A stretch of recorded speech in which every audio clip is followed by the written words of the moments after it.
Rank list കാലാവധി നീട്ടണമെന്നാവശ്യപ്പെട്ട് സെക്രട്ടേറിയറ്റിന് മുന്നിലെ പ്രതിഷേധം അത് വനിതാ CPO റാങ്ക് ഹോൾഡേഴ്സ് കടുപ്പിക്കുകയാണ് എന്ന വാർത്ത വരുന്നു.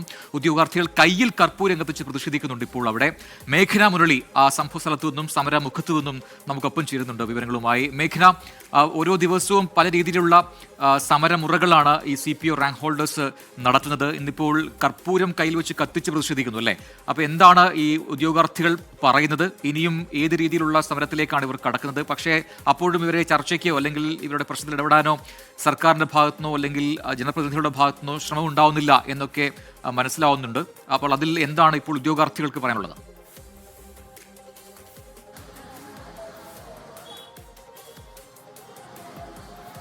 പ്രജിൻ, വനിതാ സിവിൽ പോലീസ് റാങ്ക് ലിസ്റ്റിലുള്ള ഉദ്യോഗാർത്ഥികൾ ഇന്ന് 7ാം ദിവസമാണ് നിരാഹാര സമരം ആരംഭിച്ചിട്ട്. അതിൽ പ്രധാനമായും ഇപ്പോൾ അവർ കഠിനമായ സമരരീതികളിലേക്ക് മാറുന്നു. അത് ഈ കർപ്പൂരം കയ്യിൽ കത്തിച്ചടക്കമുള്ള സമരരീതികളിലേക്ക് അവർ മാറുന്നു എന്നുള്ളത് തന്നെയാണ്. ഈ സമരത്തിന്റെ തീവ്രത അല്ലെങ്കിൽ എത്രത്തോളമാണ് ഇവരുടെ ആവശ്യങ്ങൾ അല്ലെങ്കിൽ ഇവർ മുന്നോട്ട് വയ്ക്കുന്ന നിലപാടുകൾ എത്രത്തോളമാണ് എന്നുള്ള കാര്യം വിളിച്ചോതുന്നത് തന്നെയാണ്. അത് കഴിഞ്ഞ 7 ദിവസങ്ങളായി പലതരത്തിലുള്ള സമരമാർഗ്ഗങ്ങൾ ഇവർ മുന്നോട്ട് വെച്ചു. ആ സമരമാർഗ്ഗങ്ങൾക്കൊക്കെ അപ്പുറത്തേക്ക് ഇന്ന് അവർ സ്വയം വേദനിപ്പിക്കുക എന്നുള്ളൊരു നിലപാടിലേക്ക് തന്നെ അവർ മാറുന്നു എന്നുള്ളത് തന്നെയാണ്. നമ്മൾ ഈ ദൃശ്യങ്ങളിൽ കാണുന്നത് പോലെ തന്നെ കർപ്പൂരം കയ്യിൽ കത്തിച്ചുള്ള ഒരു സമരരീതിയിലേക്ക് മാറുന്നു. എന്താണ് ഇത്തരത്തിൽ സമരം ശക്തമാക്കാനുള്ള തീരുമാനം എന്ന് വെച്ച് കഴിഞ്ഞാൽ നാളത്തെ ദിവസം ഞങ്ങളെ സംബന്ധിച്ച് വളരെ നിർണായകമാണ്. നാളെ ക്യാബിനറ്റ് ഉണ്ട്. ക്യാബിനറ്റിൽ ഞങ്ങളുടെ വിഷയം സംസാരിക്കാൻ ഞങ്ങൾക്ക് അനുകൂലമായ ഒരു തീരുമാനം ഉണ്ടാകുമെന്ന് ഞങ്ങൾ സർക്കാരിൽ ഉറച്ചു വിശ്വസിക്കുന്നു.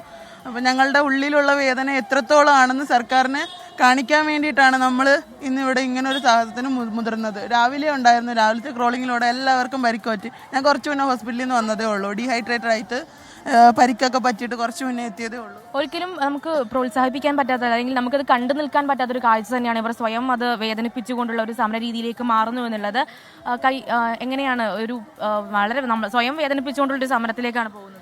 ഞങ്ങൾ മാനസികമായിട്ട് തളർന്നിരിക്കുകയാണ്. ഇപ്പം ശാരീരികമായിട്ട് വേദനയൊക്കെ ഉണ്ട്, പക്ഷെ ഒന്നും ഞങ്ങൾക്ക് അറിയുന്നില്ല. എന്ത് ചെയ്യാൻ തയ്യാറാണ്. അതതിന് തീ വെച്ചത് കയ്യിൽ. എന്താ ചെയ്യേണ്ടതെന്ന് അറിയില്ല. ഇനിയെങ്കിലും സർക്കാർ ഞങ്ങളുടെ വേദന ഒന്ന് കാണണം, ഞങ്ങളൊന്ന് മനസ്സിലാക്കണം. ഇതുവരെ സർക്കാരിന്റെ ഭാഗത്തു നിന്ന് ഒരു ചർച്ചയോ അല്ലെങ്കിൽ അങ്ങനെ എന്തെങ്കിലും നിങ്ങളുമായി ബന്ധപ്പെട്ടിട്ടുണ്ടോ? ഇല്ല, ഒന്നും ഉണ്ടായിട്ടില്ല. എന്നാലും ചെയ്യും തന്നെ ഞങ്ങൾ പ്രതീക്ഷിച്ചിരിക്കുന്നത്. ഇതിപ്പോൾ വേദനയാണോ എന്ന് ചോദിച്ചാൽ ഞങ്ങളിപ്പോൾ അനുഭവിച്ചുകൊണ്ടിരിക്കുന്നതിൽ ഒന്നുമല്ല. ഞങ്ങൾ അനുഭവിക്കുന്നതിൻ്റെ 1000-1 പോലും അല്ല ഇപ്പം ഞങ്ങൾ ചെയ്തത്. അത്രയ്ക്ക് മാനസികമായിട്ട് സങ്കടത്തിലാണ് ഞങ്ങളിവിടെ ഓരോരുത്തരും നിൽക്കുന്നത്. ഇനിയും ഇത്രയും ദിവസമായി, ഞങ്ങൾക്കിനി 11 ദിവസമേ ഉള്ളൂ. ഞങ്ങൾ സമരത്തിന് ഇങ്ങനെ ഇറങ്ങുന്നുണ്ടെന്ന് പറഞ്ഞപ്പോൾ തന്നെ പറഞ്ഞത് നിങ്ങൾ ലേറ്റായോ, ആ രീതിയിൽ ഞങ്ങളെ കളിയാക്കുന്ന പോലെ ചോദിച്ചവരുണ്ട്. എന്നാലും ഞങ്ങൾ പ്രതീക്ഷിക്കുന്നുണ്ട്. ഞങ്ങളെ 11 ദിവസം കൊണ്ട് ഞങ്ങൾക്ക് മാക്സിമം എന്ന് പറഞ്ഞു കഴിഞ്ഞാൽ ഞങ്ങളുടെ ലിസ്റ്റ് ചെറിയൊരു ലിസ്റ്റാണ്. അതും ഏറ്റവും വലിയ കട്ട് ഓഫിൽ 60.67 എന്ന് പറഞ്ഞാൽ ഏറ്റവും വലിയ ചരിത്രത്തിൽ തന്നെ ഏറ്റവും വലിയ കട്ട് ഓഫിൽ വന്നവരാണ്. അതായത് ഞങ്ങളാരും അയോഗ്യരല്ല. എല്ലാവരും ഫിസിക്കലും കഴിഞ്ഞ് നല്ല മാർക്കും വാങ്ങിയിട്ട് ഇവിടെ നിൽക്കുന്നവരാണ്. പിന്നെ എന്തുകൊണ്ടാണ് ഞങ്ങളെ എടുക്കാത്തത്? ഞങ്ങൾക്ക് ആവശ്യമുള്ള വേക്കൻസി ഉണ്ട്, ഞങ്ങൾ RT വെച്ച് മനസ്സിലാക്കിയതാണ്.